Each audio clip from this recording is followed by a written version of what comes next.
皆さんこんにちは。フィッシュです。リードでメンラップのシモンです。リードラバー、リードボーカル、サムです。ビショの曲を持ってきてます。メインボーカルのフランスです。ビジュアル担当、リードボーカルのエンゾです。メインダンジャで最年少のパトリックです。以上、ビジョン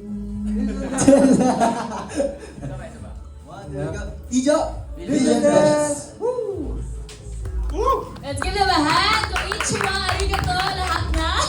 Grabe yung practice nila for that. Siguro mga 1 month ba yung practice for that? 1 week? 3 months. 3 months! 3 months! Okay, now let's settle down. You can take your seats, guys. Thank you so much for that introduction. Ready na sila for this official Japan launch. Now, before we head on and talk about lahat ng mga preparations and of course, to hear all the stories about this next chapter of your career, let's focus first here on screen to hear a special message from Mr.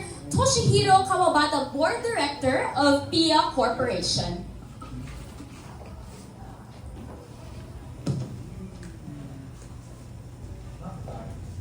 皆さんこんにちは。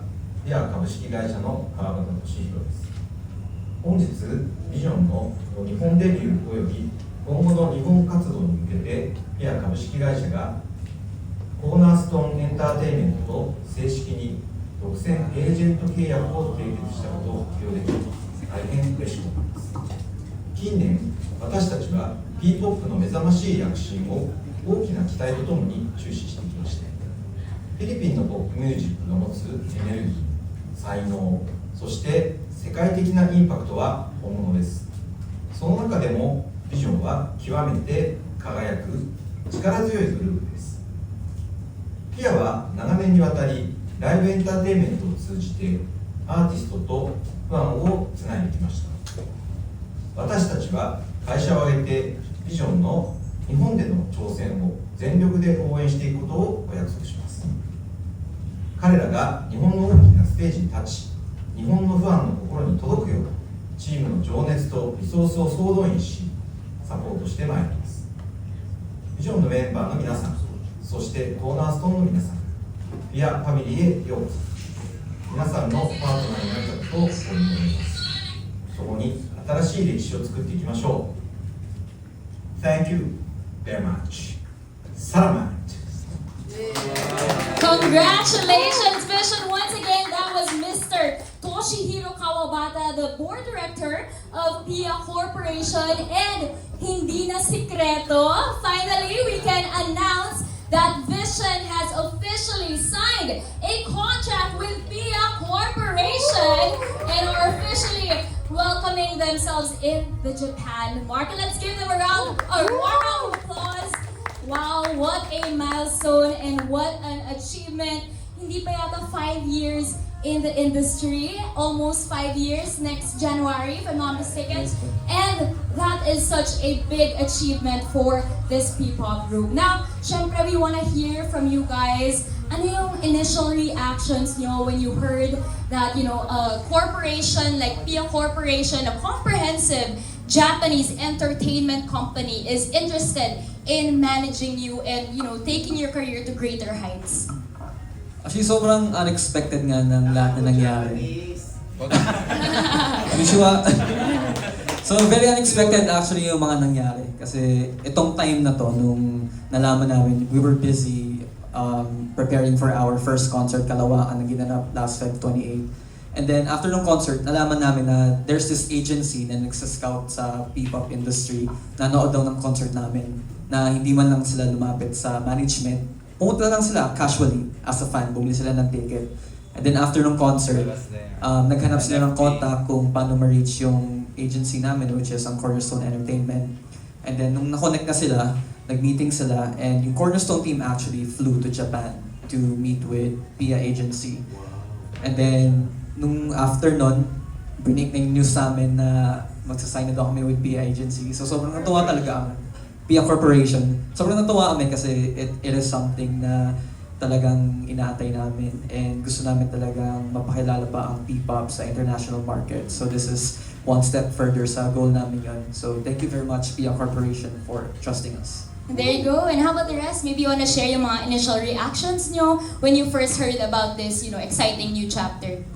Nung una po namin narinig, syempre, initially sabi namin, sure ba? Parang ano nakita nila sa atin? Parang di makapaniwala. Hindi ako mapakaniwala. Ano daw? Makapaniwala. Eh, Yes. sorry na, Japanese na kasi guys.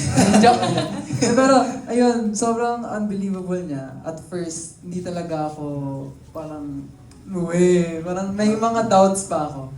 Pero, nung na-meeting na kami with Pia Corp, talagang sabi ko, is this really happening? And talagang naniwala ko na nothing is impossible. Na lahat pwedeng mangyari. Basta ginagawa mo lang yung best mo lagi. And yun yung ginawa namin dun sa first concert namin. Talagang binigay namin kasi yung 100% namin. Yup. And nagbunga siya into something unexpected. At the same time, we're very honored na pwede namin itaguyod pa ang P-pop into a wider audience and sa international market pa. Yes, actually nandun din sila nung NFT, nag-support sila. So nakita nila yung kung paano kami mag-prep talaga before ng concert namin yun. So parang kami, kumbaga yung overwhelm namin, siya in a good way din. Kasi kumbaga sila yung magdadala sa amin sa Japan, tas yung rehearsals namin, talagang kami, kahit hindi pa concert nun, push talaga kami, 100% kami nun talaga kasi syempre, ikaw na yung tsuwa eh. Pasikat ka kasi.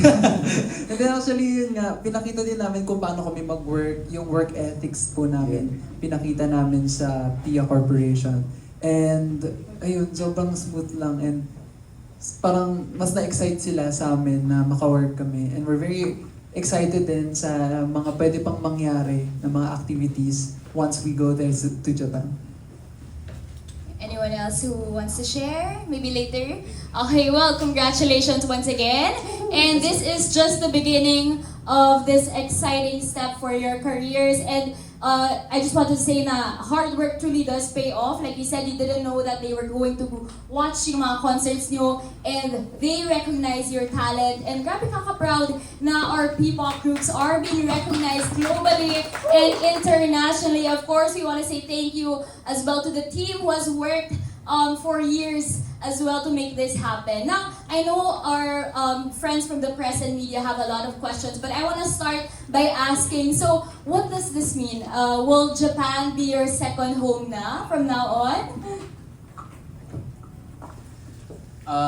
Pwede kasi simula nga nung nalaman ko yung news na meron kaming isa-sign from Pia Corporation sa Japan, natuwa ako kasi yung mom ko before nagpo-perform siya doon. Tapos I think I will live up to the legacy of my mom kasi dating performer siya, tapos pag nalaman niya na magpo-perform din ako sa Japan, parang napapasaya ko na rin siya. So hindi malabo na maging second home namin yung Japan. Yes, share ko din kasi yung mom ko nag-work sa Japan and I'm very happy kasi parang second home ko na rin siya kasi second home yun ng mom ko and nag-visit kami doon dati, siguro decades ago na. So I'm very excited na they are planning to fly us in Japan also. So ay nakakatuwa lang sa feeling na makakausap ko na din yung mom ko ng Japanese. Yun. Yun lang. Oh, grabe. Full circle moment for our boys. And of course, we want to open the floor now to the media for any questions that you'd like to ask about this new chapter. Yes.